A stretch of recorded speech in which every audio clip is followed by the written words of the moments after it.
Hello friends, welcome to Knowledge University. मेरा नाम प्रियंका है और आज हम टीचिंग एप्टीट्यूड सॉल्व करने जा रहे हैं।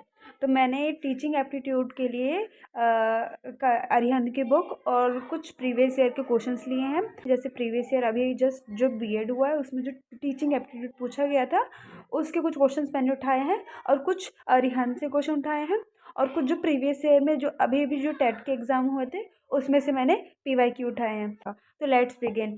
तो मैं जो क्वेश्चन आपसे पूछना चाह रही हूँ और जो जो हम लोग अभी डिस्कस करेंगे, आपको मैं कुछ सेकंड्स का सोचने का मौका दूंगी और फिर उसके बाद मैं बताऊंगी कि आंसर क्या होगा। For example first question, let's begin. पहला क्वेश्चन, तो फुल फॉर्म ऑफ आईटेप। आईटेप जो कि अभी रिसेंटली इंट्रोड्यूस प्रोग्राम है, बीएलएड को बंद करने के बाद जो आईटेप अभी भी इंट्रोड्यूस हुआ है, ठीक है। तो उसका क्या फुल फॉर्म है, ये अभी रिसेंटली बीएड के एग्ज़ाम में पूछा गया था।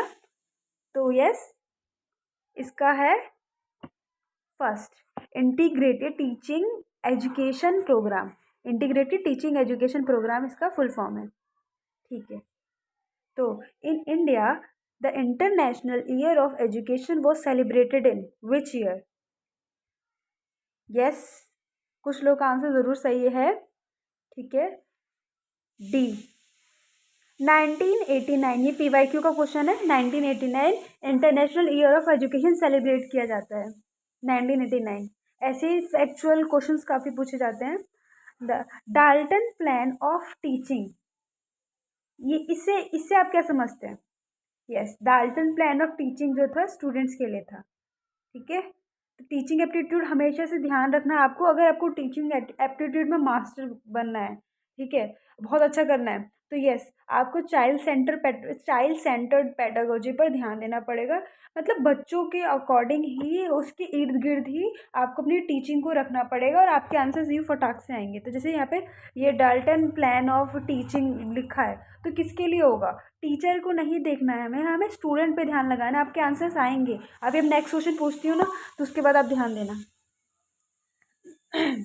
तो national literacy mission NLM was in किस साल में मनाया गया? तो नेशनल लिटरेसी मिशन जो था, यस, उसका आंसर है बी, 1985। National literacy mission 1985।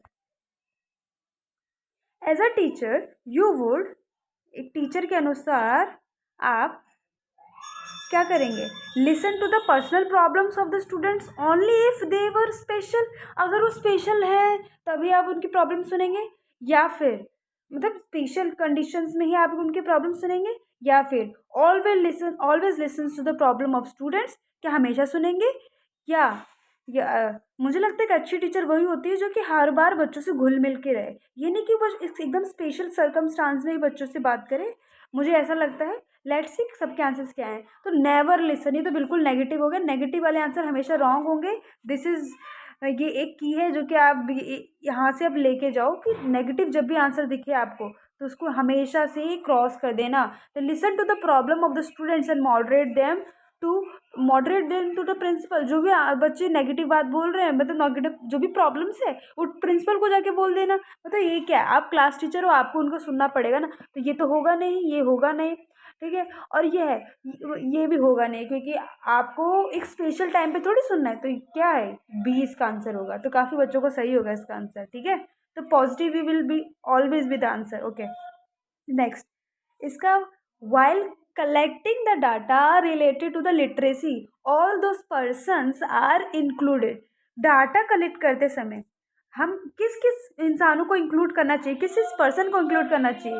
तो D, read write and understand any language, जो कि लिख सके, पढ़ सके और बोल सके कोई भी लैंग्वेज। और ये जो लिटरेसी में भी हम इनको उन्हीं को इंक्लूड करते हैं जो कि पढ़ लिख और बोल सकते हैं कोई भी एनी लैंग्वेज, मतलब कि या तो हिंदी या तो इंग्लिश या मराठी गुजराती, जो भी उसकी मदर टंग या कुछ भी हो, तो कोई भी लैंग्वेज समझता हो। तो इसी को लिटरेसी का पैमाना भी कहते हैं। एनईपी में भी ये कहा गया है। जहाँ तक आपने पॉलिसीज पढ़ी है आपको सब नॉलेज होगा एज अ टीचर, ठीक है। Next question, a teacher having scientific attitude. अच्छा, जिस टीचर का साइंटिफिक एटीट्यूड है उसके लिए क्या आंसर होगा? उस टीचर को हम क्या कहेंगे? क्या वो टीचर गेट्स गुड जॉब, वो बहुत अच्छी जॉब पा लेती? क्या ये मेरे लिए रैशनल है कि मतलब जो जिसका अच्छा एटीट्यूड है उसको अच्छी जॉब मिलती है? तो क्या ये चाइल्ड सेंटर पेडागोजी के अकॉर्डिंग लग रहा है?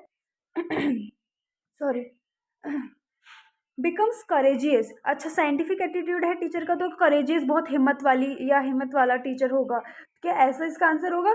या टीचर सिस्टमेटिकली स्टडी सिस्टमेटिकली। अच्छा, साइंटिफिक एटीट्यूड है तो अच्छे से पढ़ाई करते हैं।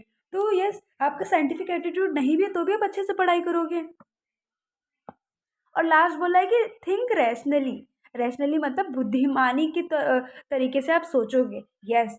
अब हमारी एनईपी में जो कि अभी रिसेंटली पॉलिसी आई है उसके अकॉर्डिंग क्या है, साइंटिफिक एटीट्यूड को बहुत बढ़ावा दिया गया। 21st सेंचुरी की लर्निंग पे बहुत बात की गई है। तो उसमें क्या बोला गया है कि साइंटिफिक अप्रोच होना चाहिए। ठीक है, साइंटिफिक एटीट्यूड होना चाहिए टीचर का। तो इसका मतलब क्या हो रहा है? थिंक रैशनली, जो टीचर रैशनली सोचे बच्चों को लेकर। ठीक है, बच्चों की नीड क्या है उस वो सब फुलफिल करे एज अ टीचर। ठीक है, तो हम सबको एलिमिनेट करके क्या लगाएंगे, ये वाला। तो अगर आपको एलिमिनेशन मेथड भी आना चाहिए, सबसे बड़ी बात। नेक्स्ट इस, if a teacher is not able to answer the question of a people, he should, he और शी शुड। ठीक है, अगर टीचर हम भी समटाइम ऐसा होता है ना कि कोई कोई आंसर हमें नहीं आता है तो हमें क्या करना चाहिए?